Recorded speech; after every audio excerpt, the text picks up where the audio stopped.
안녕하세요. 책 읽어주는 한사련입니다. 한사련 칼럼니스트 송사님의 송상 칼럼 5번째 시간입니다. 감상적 민족주의와 가상의 역사. 어떠한 이념도 이념 그 자체의 자생물이 아니다. 마치 살아있는 식물처럼 이념은 뿌리를 갖고 있다. 역사가 그것이다. 이념은 역사 해석의 열매이다. 그러한 역사는 실증적 자료를 바탕으로 있는 그대로의 사실을 비판적 시각으로 구성해야 한다. 그런 관점에서 볼 때 작금의 맹목적 반일 감정을 자극하는 반지성적 한국 사회와 과거의 역사 경험을 일괄적으로 청산하려는 과거사 정리 작업은 대단히 위험하다. 20세기 한국만큼 극단적인 경험을 한 나라와 국민은 없다. 식민지가 되어 국가와 민족의 해체를 경험했고 해방 이후 자유주의 국가를 건설하여 세계 12위 경제대국으로 발돋움하였다. 하지만 이것들은 우리 민족 스스로의 노력이 아닌 세계 자본주의 환경의 변화와 지배 헤게모니 세력의 충돌과 교체 과정에 따른 결과라는 점을 간과해서는 안 된다. 구한말 조선 왕조는 실패했다. 그 실패는 외교, 군사 노선의 실패뿐만 아니라 한반도 문명사 사회의 실패이다. 당시 모락을 눈앞에 둔 조선 왕조의 고종에게는 몇 가지 선택이 놓여 있었다. 첫째, 일본 제국의 식민지가 되는 것. 둘째, 러시아의 승리를 전제로 한 소련 사회주의 제국의 식민지가 되는 것. 셋째, 청나라의 승리를 전제로 한 청나라의 식민지가 되는 것이 그것이다. 만약 청일 경쟁에서 청나라가 승리했다면 한국은 지금의 신강이나 티벳과 같은 나라가 되었을지도 모르고 러시아가 러일 전쟁에서 승리했다면 볼셰비키 혁명에 휩쓸려 한민족 자체가 소멸되었을지도 모른다. 이와 같은 극적인 변화를 19세기 말 20세기 초에 한국 민족은 수동적으로 막고 있었다.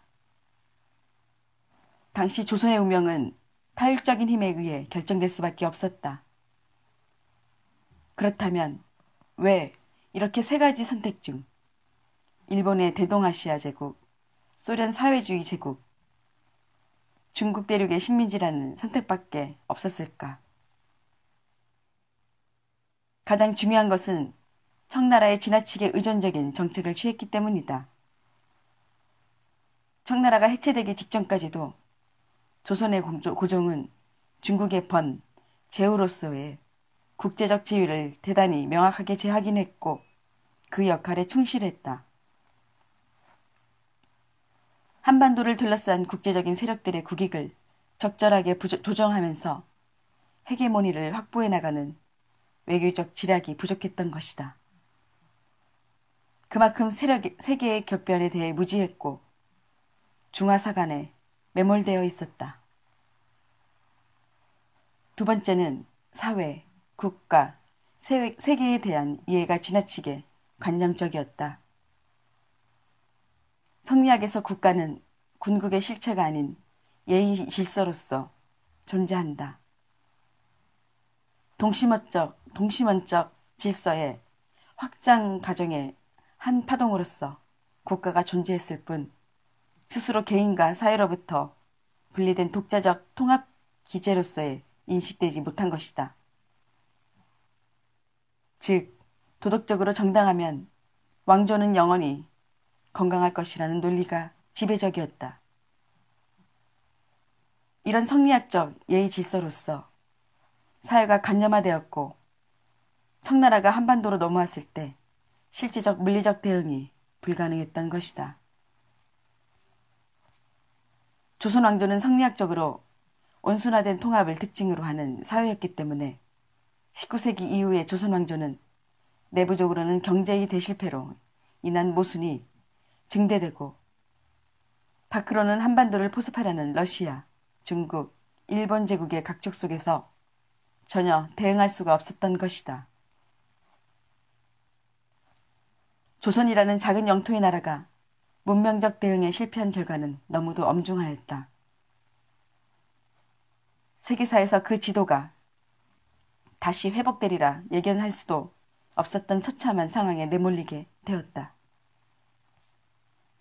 불과 100년 전에 이런 처절한 사정을 현대의 한국은 완전히 망각하거나 다른 식으로 호도하고 있다. 선량한 성리학적 담론과 도덕주의적 시각만으로 제국주의 시대를 해석할 경우 한국 문명의 책임과 반성은 배제될 수밖에 없고 이것이 바로 오늘날 한국의 위기인 것이다. 일본 지배를 탓하지만 말고 그 과정에서 일어난 일들을 통해서 우리가 배울 것은 배워야 한다. 하지만 이런 의도가 일본이 식민지가 조선에는 축복이었다는 식으로 호도되어서는 결코 안 된다. 역사에서 배우려는 노력보다 도덕적 해석에 치중하는 것은 위험하다.